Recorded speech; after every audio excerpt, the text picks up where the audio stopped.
It started with a phone call. A simple call from a house that had been empty for over 10 years. No one was ever supposed to be inside. But the phone still rang anyway. It happened in a quiet suburban town in Ohio, a place where nothing unusual ever happens. No crimes, no noise, no stories worth remembering. Until that night. A local utility worker named Mark Daniels was sent to inspect an abandoned property, a house that had been sealed shut for over a decade. Windows boarded up, mailbox full of old, untouched letters. Everything about it looked completely lifeless. But as Mark approached the house, something felt wrong.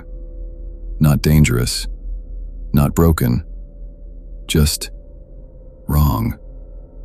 And then he heard it. A phone ringing inside the house. Mark stopped walking, listening carefully. Ring, ring, ring. It was coming from somewhere deep inside the structure. He slowly pushed the front door. It was unlocked, even though it had been sealed for years. Inside, the air was freezing, unnaturally cold, like the house had been waiting for someone to return. The ringing continued, echoing through empty hallways, getting louder, closer. Mark followed the sound step by step, each floorboard creaking beneath him, until he reached the living room and froze.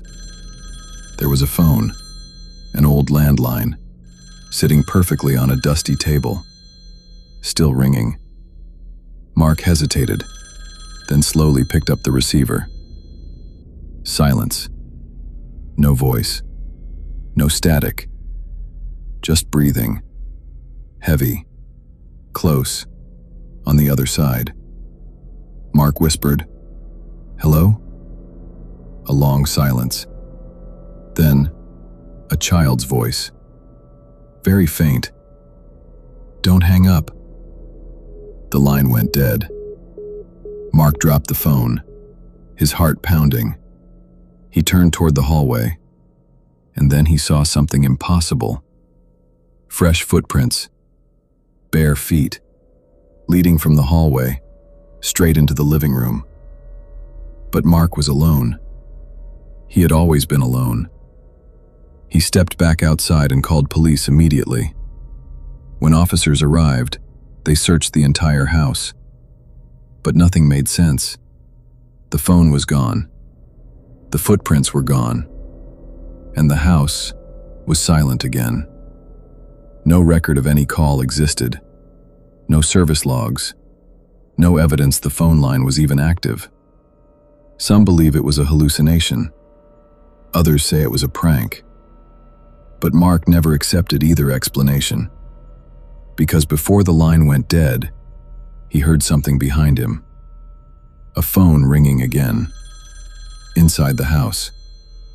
Even though he was already outside. So the question remains, if the house was empty, who answered the call? And who was still inside when Mark walked away? Because some places don't stay empty.